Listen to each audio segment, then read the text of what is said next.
सावधान ओडिशा आपण स्वागत। आज हूँ 7 नवेम्बर 2025। चलतु देखने आज सकाल किसी गुरुत्वपूर्ण खबर। जदि पर्यंत वीडियो को लाइक करना वीडियो को लाइक करने सह चैनल को सब्सक्राइब करी कमेंट माध्यम जनातु आपण मैंने क्यों जिला देखुं जहाद्वारा ये गुरुत्वपूर्ण खबर आपण मान पाखे सर्वप्रथम पहुंची पार। नंबर 1 खूब शीघ्र मोहन सरकार मिशन पावर आरंभ हो 2027 डिसेम्बर सुधा सबु गाँव को रास्ता पानीय जल जोगाण और विद्युत संजोग लक्ष्य रखा एथिपाई आरंभ हो जाउछि राज्य सरकार नया पदक्षेप मिशन पावर अर्थ होछि विद्युत जोगाण जल जोगाण और रास्ता संयोगीकरण। ए कार्यक्रम मिशन रोड रे कराजिबो। एथिपाई संकल्प चिठा खोद मुख्यमंत्री द्वारा प्रस्तुत कर सबु विभाग को मुख्यमंत्री निर्देश खसड़ा प्रस्तुति करी समय सीमा भितर सारिबा को टार्गेट रखा ओडिशा को बहुत गाँव को रास्ता संयोगीकरण हो पारेनि जहाद्वारा गाँव को आंबुलांस जाई पारुनी। पूर्व अनेक समय दे एपर्यंत काम सरी नहीं। नंबर 2 आरंभ है ऐतिहासिक कटक बालीजात्रा। मुख्यमंत्री मोहन चरण माझी बालीजात्रा उद्घाटन करिसेंति। अतिथि भावे सामिल होइसेंति इंडोनेशिया राष्ट्रदूत। उद्घाटन अवसर में मुख्यमंत्री कहिसेंति बालीजात्रा ओडिशा जातिर साहस दृढ़ संकल्प सामुद्रिक वाणिज्य संस्कृतिर जीवंत स्मृति। कटक शहर को तारकसी हब में परिणत करने महाकाश महाद्वीप रिवर फ्रंट योजना कटक महानदी तटर सौंदर्यकरण 200 कोटी टंका व्यवस्था कर सभा पर बालीजात्रा स्टल परिदर्शन कर मुख्यमंत्री कहते जे ए वर्षर बालीजात्रा बहुत आकर्षणीय होइछि। नंबर 3 नुआपड़ा निर्वाचन प्रचार कले मुख्यमंत्री। नुआपड़ा विधानसभा उपनिर्वाचन पर मुख्यमंत्री मोहन चरण माझी आज अपराह्न प्रचार करिसेंति। मुख्यमंत्री कमनार विजयी प्रार्थी जय ढोलकिया प्रचार करिसेंति।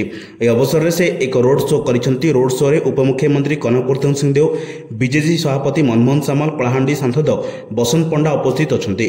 सेपरि निर्वाचन प्रचार पर हजार हजार बीजेपी समर्थक और कर्मी भिड़ रही। गुरुवार छत्तीसगढ़ मुख्यमंत्री विष्णुदेव साय नुआपड़ा ब्लॉक रे बीजेपी प्रार्थी प्रचार करिसेंति। उभय मोहन और विष्णुदेव सभा सफल करने को बीजेपी नेता माने लागि पड़िसेंति। नंबर 4 पारादीप हेबो मेगापोर्ट। पारादीप बंदर बोईत बंदाण उत्सव में पत्नी सह जोगदे मुख्यमंत्री श्री माझी कहते ओडिशार प्रगति में पारादीप बंदर अग्रणी भूमिका रही। यह भारतर सर्वश्रेष्ठ बृहत बंदर भाव परिचित होइछि। 2015 मसीह यह बंदर पण्य परिवहन क्षमता 71 न्यूटन मेट्रिक टन थिला, जहां बढ़ी 2025 में 150 न्यूटन मेट्रिक टन रे पहुंची।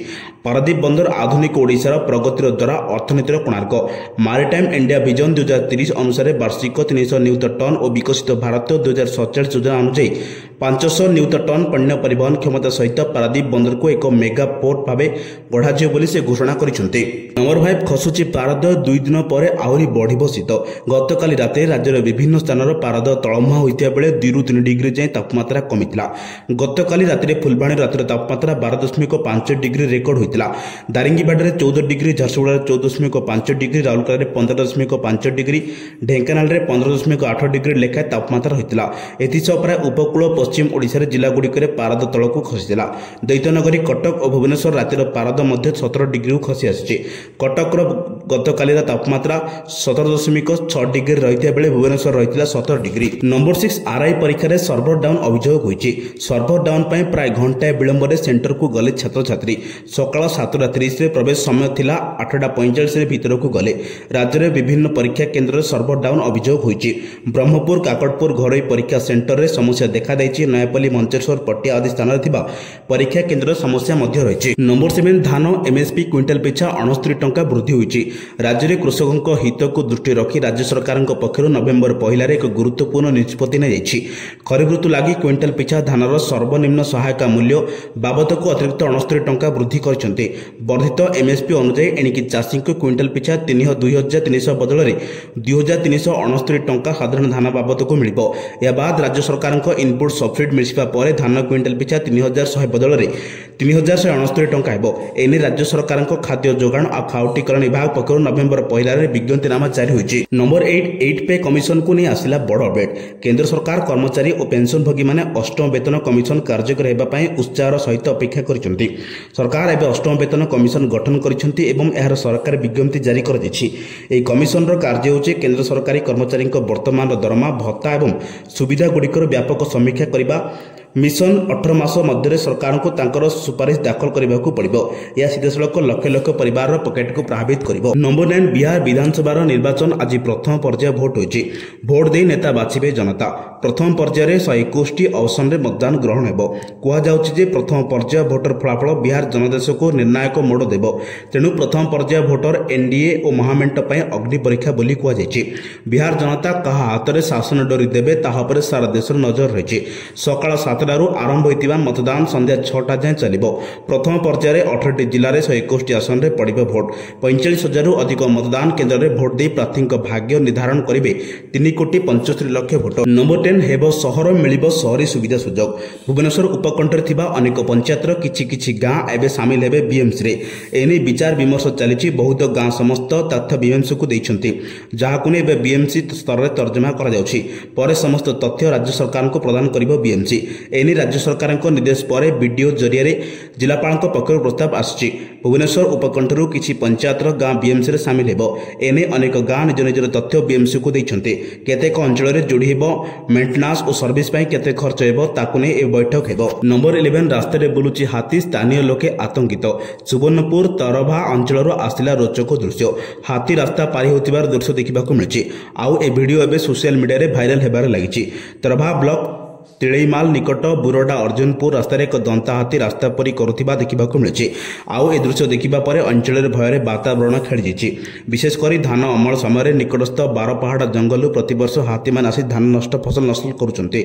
वर्तमान हाथी आसीबा देखि चाषी चिंतारे वन विभाग एने सजग हेबा जरूरी होई पड़िछि। नंबर 12 राजधानी रे आजिठु आरंभ हेबो रोड कांग्रेस रो महाकुंभ। दीर्घ वर्ष पर ओडिशा 84तम जातीय रोड कांग्रेस रो आयोजक साजिछि। केंद्र सड़क परिवहन मंत्री नितिन गडकरी ठारू आरंभ करे केंद्र अधिकारी विशेषज्ञ इंजीनियर गोटे मंच में बसी सड़क भित्तिभूमि नहीं मानस मंथन करेंगे। नवेम्बर 6 ରୁ 10 तारिख जाए सड़क परिवहन संक्रांत में पर्यायक्रमे आलोचना हो। 5 दिन धरी रोड कांग्रेस महाकुंभ में विभिन्न कार्यक्रम रही।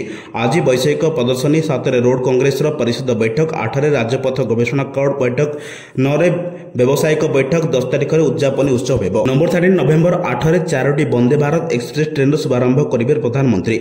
नूतन वंदे भारत एक्सप्रेस ट्रेन गुड़िक बनारस, खुजुराहो, लखनऊ, सहारनपुर, फिरोजपुर, दिल्ली और एर्नाकुलम बेंगालुरु रूट में चलाचल करिबो। बनारस खजुराहो मध्य वंदे भारत सीधासख संजोग स्थापन करिबो। यह द्वारा वर्तमान चलथिबा स्वतंत्र ट्रेन गुड़िक तुलन में प्राय 2 घंटा 40 मिनिट यात्रा समय ह्रास पाइबो। ए वंदे भारत ट्रेन वाराणसी, प्रयागराज, चित्रकूट और खजुराहो समेत भारतर विभिन्न धार्मिक और सांस्कृतिक स्थान को संजोग करिबो। लखनऊ सहारनपुर रूट में वंदे भारत यात्रा समय को 1 घंटा ह्रास करिबो। नंबर 14 ओडिशा वनांचल उन्नयन समिति 37तम परिचालना बैठक होईछि। जंगल परिवेश एवं जलवायु परिवर्तन विभाग अतिरिक्त मुख्य शासन सचिव श्री सत्यव्रत साहू अध्यक्षत आयोजित बैठक में वनांचल उन्नयन समिति समस्त कार्यधारा उपर आलोचना होता। प्रारंभ में पूर्व समस्त बैठक निष्पत्ति गुड़िक समीक्षा पूर्वक यार प्रगति और अनुपालन निश्चित कर स्थायी जंगल परिचालनार 100% सफलता हासिल करने सहित वृक्षरोपण, मूर्तिका और आर्द्रता संरक्षण, जंगल निआं प्रतिरोधक व्यवस्था और जंगल सीमार नूतन पिलार निर्माण और पुरातन पिलार रक्षणाबेक्षण सहित 12टी वनखंड समस्त योजनाबद्ध कार्य समाप्त होइछि। नंबर 15 राज्य में सुदृढ़ एवं कोस्टाल सिक्यूरीटी व्यवहार एवं प्रजुक्ति विद्या सूचना देते पुलिस महानिदेशक वाईबी खुरानिया। राज्य रही 18टी मेराइन पुलिस स्टेशन, से मध्य 15टी मेराइन पुलिस स्टेशन रे बोर्ड व्यवस्था रही। 3टी एजाए कौन बोर्ड व्यवस्था कराए ना। राज्य में वर्तमान केंद्रीय कमांड सिस्टम कार्यकारी होती। तट सुरक्षा को व्यापक व्यवहार हो ड्रोन। यू रियल टाइम रे चेक करेंगे केंद्रीय कमांड कंट्रोल सुरक्षा अधिकारी।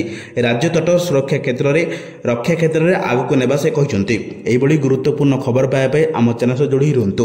ब्यूरो रिपोर्ट, सावधान ओडिशा।